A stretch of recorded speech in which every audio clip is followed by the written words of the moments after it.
Gimana sih Kosem dan Ciklo rahasianya biar bisa kompak mengelola uang bersama pasangan? Di video ini kita mau bagiin bocorannya.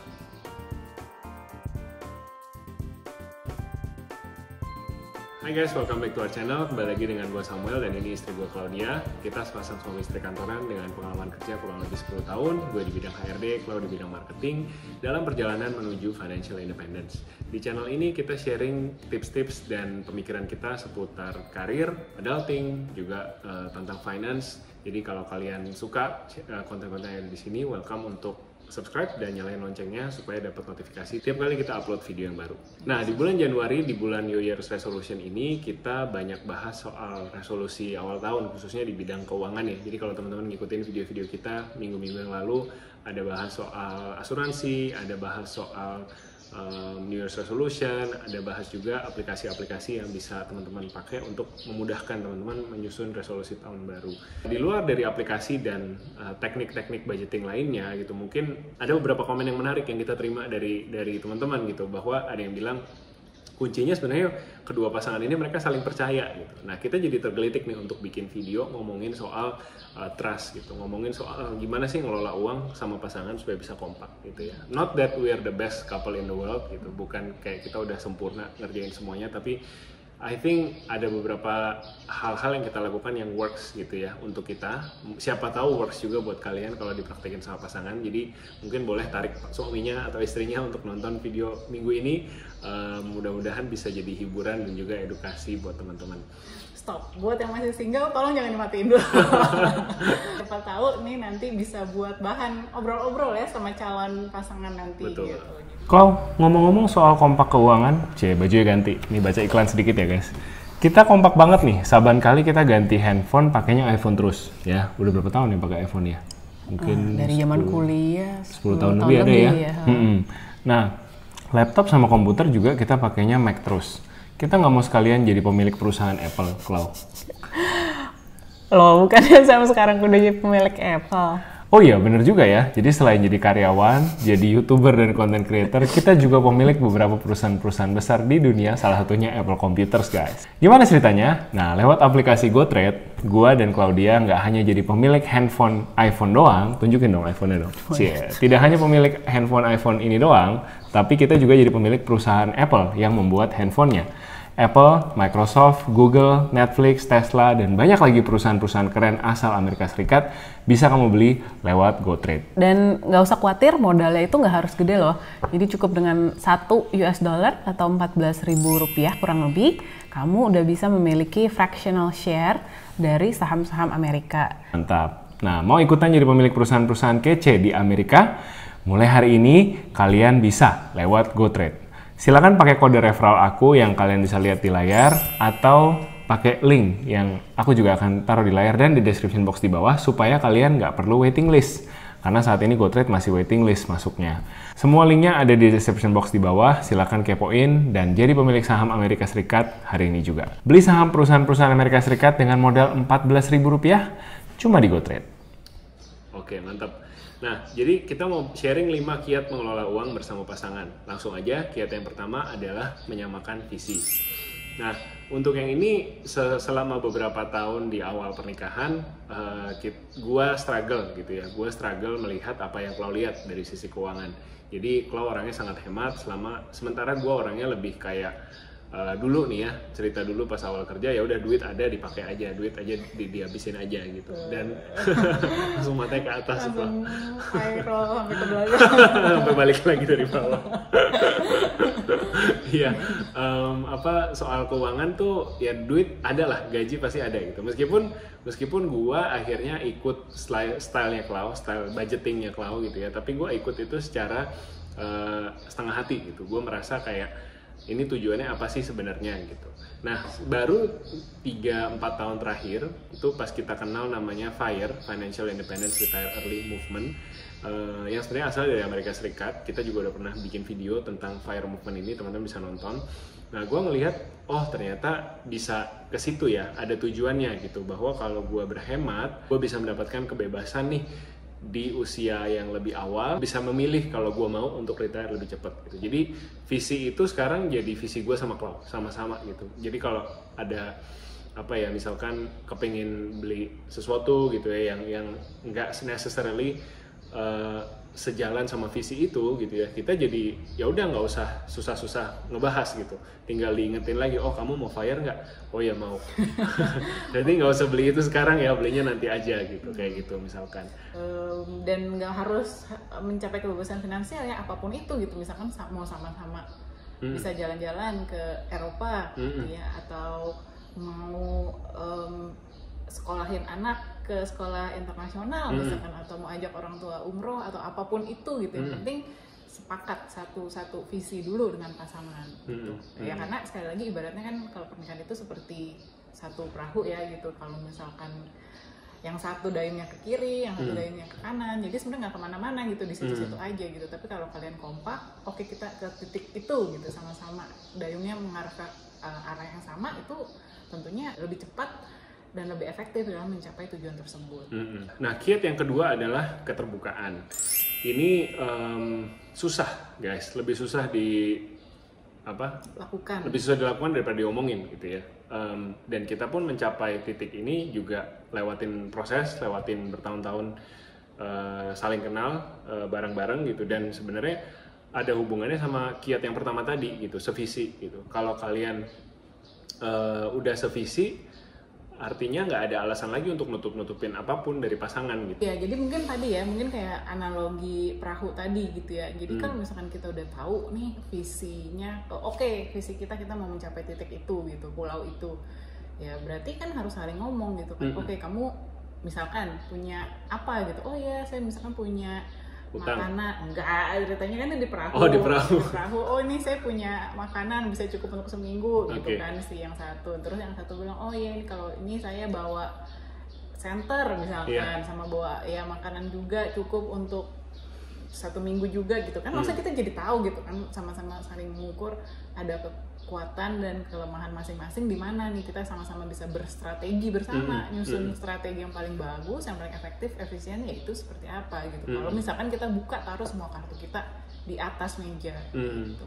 Dan yang penting soal keterbukaan ini jangan saling blaming ya guys gitu. Ketika kamu udah terbuka, terus pasangan menyerang bilang tuh kan gitu, aduh kenapa sih kamu sebodoh itu misalkan bisa punya utang kartu kredit segitu banyak ya.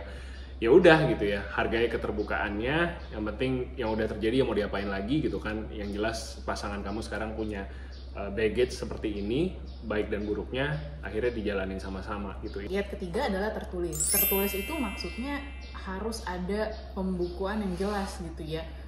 Ya kalau bisa tulis net worth kalian gitu, kalau ada asetnya apa aja, nilainya berapa, ada utang-utangnya apa aja, nilainya berapa. Lalu juga dari segi cash flow gitu ya, pengeluaran pemasukan itu juga dicatat semua gitu. Kenapa harus dicatat gitu? Karena kalau cuman diingat-ingat, dibayang-bayangin gitu kan, kita terbatas ya memorinya gitu, yang setiap hari harus kita ingat-ingat, yang harus kita lakukan itu banyak banget gitu.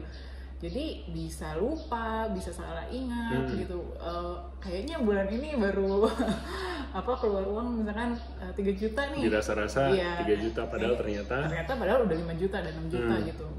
Ya, jadi dan tentunya kalau mau diskusi sama orang kan enaknya tertulis ya gitu. Kalau misalkan kadang-kadang kita bisa ngebayangin gitu di otak kita, tapi apakah kita bisa menjelaskan bayangan kita di otak kita kepada pasangan ataupun kepada orang lain gitu jika nggak ada tertulisnya gitu, itu kan susah ya gitu. Jadi sebaiknya sih tertulis gitu ya, jadi semuanya jelas bisa dibaca bersama kapanpun dimanapun gitu. Kalau pada kasus kami berdua, kami bikin Google Docs yang bisa diakses berdua ya gitu, bisa diedit berdua juga. Dan ya mungkin minusnya adalah kita nggak ada surprise lagi. Misalkan aku mau beliin Chloe hadiah gitu, pokoknya budgetin dan mau belinya kapan ya janjian gitu ya mungkin. Tapi kamu kehilangan nggak kalau nggak ada surprise? Nah ini makanya ya, itu makanya orang kan beda-beda ya. Kebetulan kalau saya juga bukan orang yang appreciate dikasih hadiah dan surprise gitu. Malah kadang-kadang malah suka sebel gitu kan, apaan surprise gitu, terus belinya yang saya nggak suka gitu. Jadi ya mau kita bilang thank you kita nggak suka gitu kan barangnya, tapi gimana mau kita marahin juga kita kasihan gitu kan, udah niat baik gitu. Jadi ya setelah 4 tahun pacaran dan hampir 7 tahun menikah ya, tahun ini tahun ke-8 menikah, jadi ya udah akhirnya kita belajar gitu along the way bahwa saya nggak suka surprise gitu, dan saya nggak appreciate surprise gitu. Saya lebih appreciate ya kalau ini jadi ngomongin love language ya, udah ini sedikit aja mungkin bahas ya. Jadi love language saya act of service dan quality time gitu ya. Saya akan lebih appreciate kalau saya misalkan bantuin vakum rumah atau bantuin cuci piring gitu ya, dan ya udah spend quality time gitu. Misalkan kita abis Hana tidur, kita bisa sama-sama nonton satu episode di Netflix, habis itu kita ngobrol-ngobrol. Saya lebih appreciate itu gitu, daripada tiba-tiba saya beli bunga atau beli baju atau beli tas yang saya nggak suka gitu kan modelnya, ya tiba-tiba saya salah gitu kan, malah bikin ribet gitu. Tapi ini kan beda-beda ya kepribadian dan love language masing-masing. Silakan dibahas bersama pasangan masing-masing. Buat yang jomblo jangan dimatiin dulu, tolong. Masih ada tips kelima. Ini kayaknya love language boleh dibahas nih ya minggu depan pas kalian tayang. Boleh. Nah, tips keempat adalah komunikasi berkala. Jadi semua yang udah kita tulis, kita catat secara terbuka tadi, kita bahas secara berkala. Kalau kita bahas tiap tanggal gajian. Jadi kan kenapa tanggal gajian? Karena tiap tanggal gajian ada fresh fund masuk ke dalam pembukuan kita. Nah, kita ngomongin bareng yang bisa ditabung berapa persen bulan ini. Nah, terus setelah kita tahu berapa persen, nominalnya kita tahu, kita bahas juga, kita mau nambah di portfolio apa. Misalkan bulan ini saham lagi pada turun, kita mau beli, kita beli saham.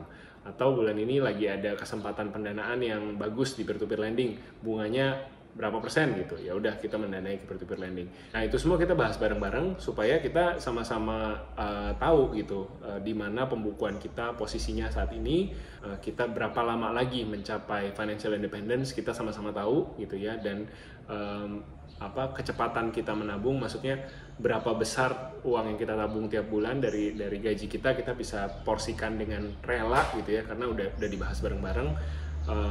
Dan kalau berkala itu enaknya sih ada dijadwalin sekalian jadi bonding gitu ya, bonding momen suami istri, quality time juga gitu, karena kita tahu pas kita ngobrol kita jadi tahu sama-sama ya kita lagi ngelihat satu goal yang kita mau capai sama-sama gitu. Jadi in a way it brings us closer gitu. Cuman buat kita ini jadinya romantis gitu, karena kita mikirin nih sama orang ini kita mau grow old together, kita mikirin kita mau punya uang pensiun berapa sama nih orang gitu. I think that's a very powerful and romantic gesture that you can give to your couple. Setuju nggak setuju? Silahkan komen di bawah. Iya sih idealnya ya, again karena kita berdua karyawan nih yang gajinya emang bulanan ya, kita bahasnya sebulan sekali gitu. Tapi mungkin di sini ada pengusaha ataupun ya kayak gajinya 6 bulan sekali, saya nggak tahu gitu ya. Jadi maksudnya again ya silakan ditentukan lah dengan pasangan masing-masing gitu kan, idealnya mau berapa lama sekali gitu. Nah, yang kelima adalah ambil keputusan berdua. Kita nggak tahu sih kita ini lebay atau enggak ya. Hampir semua keputusan beli apapun itu kita ngomongin sih berdua gitu, sebesar apapun dan sekecil apapun ya. Kalau besar-besar ya obvious ya, beli rumah, beli mobil itu kita pilihnya sama-sama gitu. Tapi kadang-kadang kayak gue mau beli PS5 gitu, itu juga gue discuss sama Cloud, dan itu kita, gede Pak. Itu nggak gede Bu dibandingin rumah ratusan juta. Itu gede, tapi bahkan kita beli kopi aja kita iya. Kopi aku mau beli kopi gitu di supermarket, aku teriak si Cloud lagi di kasir, Cloud aku beli kopi, iya gitu, beli gitu. Yang diskon jangan lupa. Iya kayak gitu-gitu. Jadi besar kecil kita putusin bareng-bareng, dan gue kadang annoyed sih gitu, cuman ya kalau dipikir-pikir ya ini buat kebaikan juga, dan anyway duitnya juga duit sama-sama, ya udahlah gitu. Diputusin aja sama-sama. Nah, ketika kita mutusin berdua itu, kalau buat gue sih enaknya jadi ada partner buat kalibrasi. Karena kadang keputusan kita di kepala kita sendiri gitu, kita nggak nyadari bahwa itu sebenarnya keputusan yang kurang tepat, atau konyol, atau bagus, atau gimana gitu. Jadi ketika kita kalibrasi, ada tadi kan udah sevisi, udah terbuka gitu kan, kita juga tahu kondisi keuangan kita sama-sama, jadi ada partner kita yang bisa kayak, sebenarnya nggak pas loh kalau kamu beli ini sekarang, atau gimana gitu. Jadi ya kayak gitu deh. Kenapa kita nyaranin ambil keputusan sebisa mungkin ya berdua gitu. Iya betul.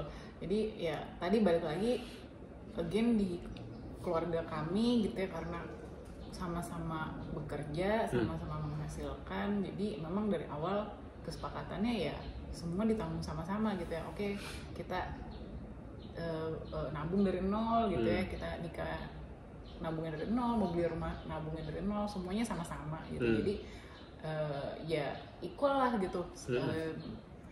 Gak ada oke, suami harus lebih hebat gitu kan, jadi suami yang memutuskan semuanya, atau sebaliknya istri yang pegang kontrol semuanya gitu, enggak gitu. Jadi kita di sini berusaha menjadi partner yang equal gitu ya, dimana ya semuanya itu kita sama-sama saling obrolin, saling komunikasiin, dan pada akhirnya semua keputusan kita ambil, kita putuskan berdua, dan kita tanggung jawabnya juga berdua gitu. Nah, ujungnya apa sih teman-teman kita melakukan 5 kiat ini gitu ya? Kita sedang membangun rasa percaya sebenarnya. Karena dari pengalaman kita pacaran kemudian nikah, kita sadar bahwa rasa percaya itu nggak bisa dipaksain gitu. Nggak bisa kayak gue bilang sama Clau, lu percaya dong sama gue gitu. Tapi ya rasa percaya itu harus dibuktikan seiring dengan berjalannya waktu. Dengan adanya rasa percaya, sangat powerful sih sebenarnya buat keluarga gitu, untuk bisa maju ke depan sama-sama. Pernah baca ya di mana survei pasangan menikah yang terus akhirnya bercerai itu biasanya masalahnya itu masalah keuangan gitu ya, kedua baru misalkan masalah percaya gitu ya, dan lain-lain gitu. Jadi ya sebenarnya ini latihan lah ya, gitu, rasa untuk bisa saling percaya, saling respect, dan untuk gimana caranya kita mengelola keuangan keluarga ini sama-sama. Ada yang bilang kan uang suami uang istri gitu, terus uang istri. Nah kalau saya pribadi sih nggak setuju, karena menurut saya uang suami itu uang keluarga, uang istri juga uang keluarga gitu. Kalau kita udah menikah, kita udah komitmen kan sebenarnya kita jadi satu lagi gitu, bukan lagi dua pribadi, udah satu kartu keluarga nih, kita udah satu gitu kan. Ya jadinya ya uangnya juga ya uangnya satu gitu, makanya ya balik lagi ke surprise itu saya nggak suka gitu, karena ini belanjanya juga pakai duit gue nih sebenarnya, duit keluarga gitu ya maksudnya. For the record udah lama ya gue nggak ngasih surprise, jadi ini bukan curhat ya.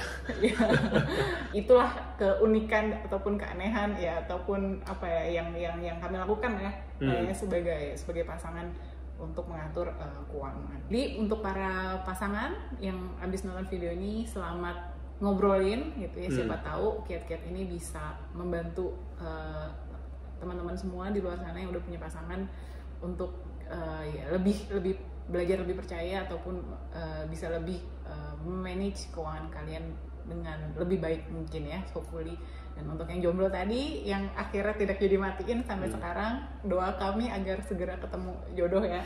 Tinggalin komen di bawah, siapa tahu jodohnya menanti. Saya jomblo gitu, kasih nomor langsung. Oke, ya thank you udah nonton video kita minggu ini. As usual, buat kalian yang belum follow kita di Instagram, boleh follow. Buat yang suka sama konten ini, akan banyak konten-konten serupa di YouTube channel kita. Jadi jangan lupa subscribe dan nyalain lonceng supaya kalian dapat notifikasi kalau ada video baru yang keluar. Thank you so much sudah nonton. Semoga semuanya sehat-sehat. Kalau ada yang mau komen atau mau share ceritanya, silakan tulis di komen, atau bisa kirim email juga ke kita di sini. Mau curhatin, mau gibahin pasangannya, silahkan gitu ya. Kita jamin kerahasiaannya. Silakan share ceritanya. Itu dulu dari kita. Samuel dan Clau pamit. Sampai ketemu minggu depan. Stay safe, stay healthy. Bye.